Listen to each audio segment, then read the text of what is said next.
Hello. In this video, I want to share a little bit of my story when it comes to the sort of authentic relating world and how that's just been a huge part of my life and how I got into it and how it's impacted me. And the reason I'm sharing the story is because I would like to speak more on authentic relating type stuff, more authentic relating content, because it's something super dear to my heart and something that I've wanted to do more facilitation in and speak more about. And I know that when I introduce it to people, especially like people who actually do the practice of like playing the authentic relating games that I facilitate and that a lot of other people facilitate, and doing other authentic relating practices, it just kind of opens their mind and their world up, and they get tons of value from it, and just feel impacted on levels that they haven't previously felt before. And so just like a tiny general overview of what authentic relating kind of is that it's generally sort of like a practice or like a lifestyle of communication and sort of a way of being that helps people to feel seen, heard, and felt very deeply. And, I think a lot of it comes down to having a high self-awareness, learning to feel into your own desires and what you want, and being able to kind of like share vulnerably while also being open to whatever, kind of is reciprocated by others from that, and being able to kind of communicate really deeply about what we want and how we feel and what we see in ourselves and in others. And so a lot of it is just like being able to be present to like the needs of the moment from yourself and others, and really prioritizing connection with other people and with yourself. And often, at least for me, when I notice that I'm lacking connection with myself and like I'm kind of dysregulated and anxious and all that, then I'm often disconnected from other people. So, it doesn't really mean like you're being a doormat or like a people pleaser and you're just there to kind of agree with other people, because that often leads to less connection. And so a lot of this can feel counterintuitive because we've kind of been taught not to like step on any toes. But with authentic relating, we kind of skillfully learn how to communicate with others and share what's really going on underneath and be receptive to what's going on for them, so that way we can actually work into more harmony. And so a lot of this practice, it's got origins in a few different places, but nonviolent communication is one that has highly influenced the authentic relating community. And so anyways, I don't want to go too off on all that. Just wanted to kind of share why I'm making this video, basically. So I'm just going to give a little background on my upbringing and my personality a little bit. I was homeschooled most of my life, and I'm just kind of like a born natural introvert. And so past grade school, I didn't really have a whole lot of friends growing up, and I didn't really, express myself a whole lot. I'm really into like the Myers-Briggs personality system, and so there's a lot of introverted functions. And so basically just being an introvert in a certain area of your life just means that the introverted functions are very personal and very like introspective. They're not really being presented as much outwardly, and so it's a lot of internal stuff going on. And so as an introvert, I would think and process and feel into things like inside and not feel really a need or desire to share it so much openly to the outside world. And I think a lot of that is like there's a lot of fear and anxiety around how other people will take what's happening for me internally. So I was always kind of known as the quiet kid, and there was somebody that used to call me Quiet Hyatt. And, I often only spoke when somebody asked me a direct question, and then I'd be mostly silent otherwise. And, through like middle school and high school, I kind of avoided people for the most part. I was definitely afraid of connection, and afraid of connection because I wanted it so bad. And I was afraid that I would just look like an idiot and fuck it up.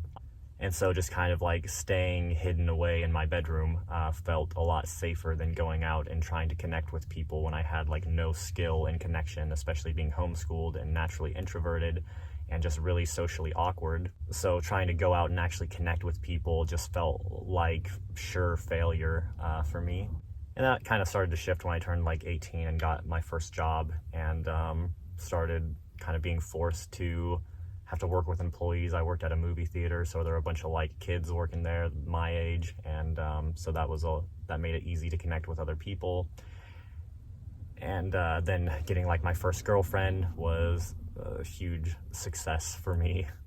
And then a while after that, I got really into raw veganism, like health and diet, and found kind of the raw vegan lifestyle, and then fruitarianism.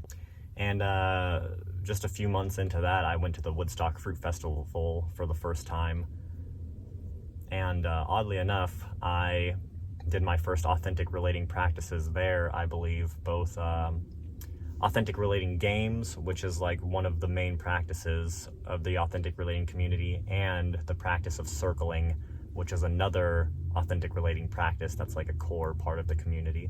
And so I got to experience both of those practices at different years of the Woodstock Fruit Festival. There were actually different people, both coming from Austin, Texas, in the US, because that's where kind of the authentic relating movement really blew up and is super prevalent right now. And so I feel like I just kind of got lucky that I was born near Austin, Texas, and had access to that wonderful community and be able to like explore and grow in the authentic relating world. And I remember playing authentic relating games with Connor McMillan and Brittany Taylor, who maybe you've heard of them. They used to be bigger into like the raw vegan scene, and they've got YouTube channels, and so they are both really into authentic relating, and they were into like fruit and raw veganism. I don't think they are so much anymore. But I played authentic relating games, which was like super cool, really heart opening, and just taught me a lot of communication skills and connection skills that I had never experienced before. But it wasn't until like 1 or 2 years later where somebody came and brought the practice of circling that really like blew my mind. Circling is one of my favorite practices on the planet, and has had so much impact on me and how I communicate and think about connection and the world. And I feel like it's brought my, I don't even know what you'd call it, I guess connection and communication skills to like a whole nother level that people don't realize even exists, I think, often. The amount of vulnerability and just like straightforwardness of the circling practice is really incredible. And so in this first circling practice that I went to at the Woodstock Fruit Festival, I don't know if I said anything. I think we only did it for an hour, which most circling, like when you go to circling in person, say if you're in Austin, Texas or somewhere else, a circling session is usually between 2 to 3 hours.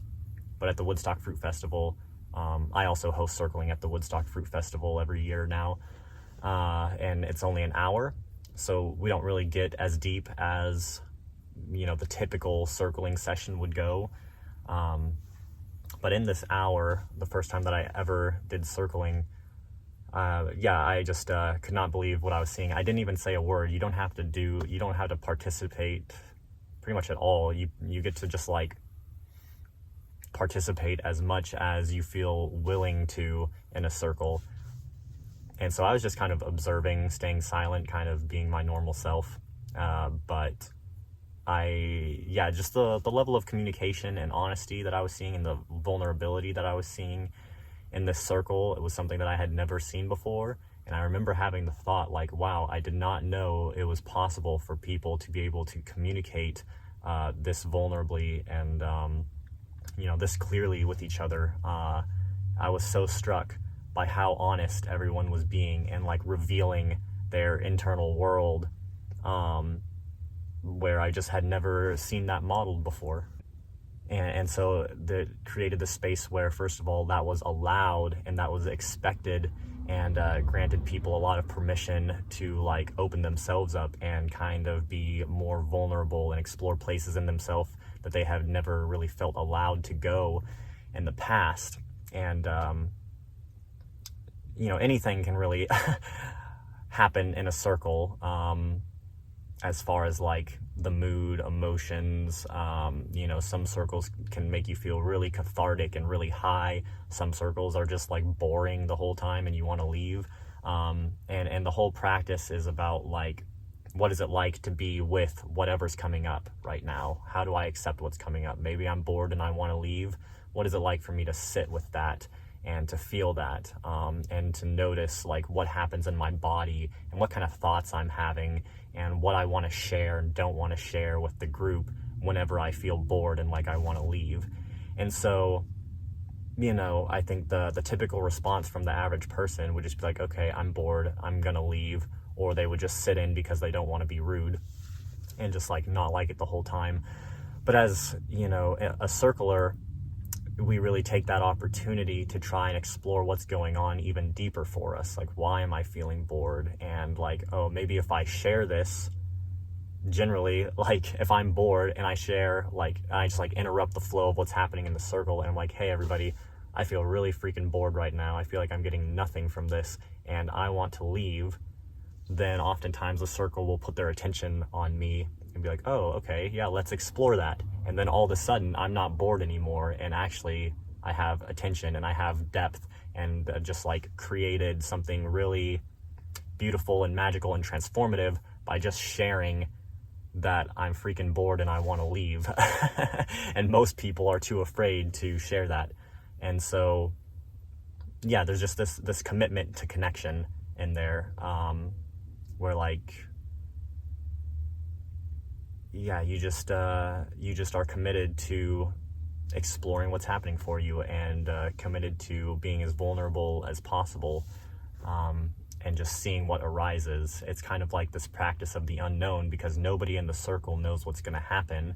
And the style of circling that I practice, there's not really like a strong leader or head person. It's like like a dolphin pod or something like that, like a hive mind or something, where there's not really a leader, but at any moment there can be a shift that, somebody can be the leader at any moment.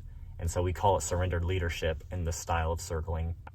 And so that's kind of part of the practice too, is like, no one's here to save us, and everyone's kind of here as to be kind of a guide when they feel called to, but no one's really a guide, and we have to just like figure out how to navigate conversation and connection without, the most clear handbook and principles, and like without someone just telling us what to do.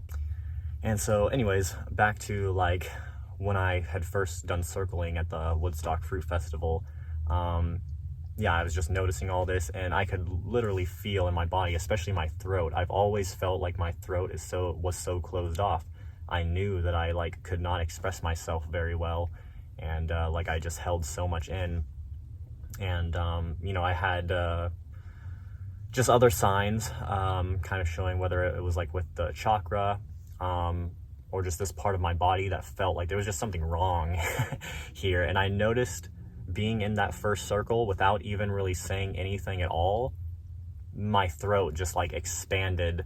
Like I just had this warm energy in my throat that just felt like this huge expansion, and I felt like I was free to some degree, like some worldview paradigm in myself had just massively shifted, and I was like, holy shit, this is possible. Like I can just sort of express myself, and I can use that first circling stuck with me for so long, and I used communication techniques that I saw in that circling practice for like years, just from that one time. And then I think, probably 1 or 2 years later, I don't know if I tried circling again somewhere specific, but I found out that circling, actually, there was a group doing circling in my town, and started going to that. And that was also when I was like doing a lot of fasting and eating a lot of fruit. So my mind was so clear, and I was so in my body, and I felt like I was connected to, just like some other realm often. And going to circling on top of that was like the most blissful experience ever. I pretty much, in the beginning, when I would go to circling, I was basically just going to get high off of communication, because that is something that a lot of people in authentic relating, and especially the practice of circling, describe often, is this like where we're deeply looking into each other's eyes, where we're communicating the truth, and it's like almost shocking and cathartic, and like almost nothing gets you as high as being connected with someone sharing deep truths. That's something that I've found. So I'm super grateful for, these authentic relating practices and communities. And, it's something that I do here in Tulsa, Oklahoma right now, because there hasn't been really an authentic relating community started here. And I'm here because this is where my girlfriend is from. I came from Texas and have been living in Tulsa, Oklahoma for nearly 2 years now. And we're just starting a authentic relating community here, and we've done quite a few game nights where we play authentic relating games, which is like we'll play maybe 6 to 8 games in one night that help people connect and kind of get vulnerable and share and feel like a strong sense of community and fulfillment and all that. So that's just a little bit about my story with it, how it's impacted me, what I'm offering now with it, and also what I want to continue offering. I want to build up kind of the community here in Tulsa, Oklahoma, but I'd also like to start doing some online stuff and, maybe doing something like Patreon. I'm not sure yet, but having some sort of subscription community where we can play these sort of games and do circling online and have this sort of, this community that can play these games and get connected with each other. It's a super beautiful practice, and so those are just some thoughts that I've had for a long time that I'd like to start offering soon. And so if this sounds like super cool to you and you enjoy this content and that sounds like exciting to be a part of, I'd love it if you left a comment and let me know that you're interested, so that way I know that there are people that want this sort of thing and that want to have that connection with other people and that are ready for it, so that way I can really get something going and feel super motivated to do it. Because I know that I need more connection in my life. I love these practices and I want to share them, and I want to connect with people like you that are really into this sort of vulnerability and communication stuff. So that's all for this video. Thank you so much for watching. Let me know what you thought of this one. I want to do more authentic relating content, so let me know if you enjoyed it. I'll talk with you in the next one.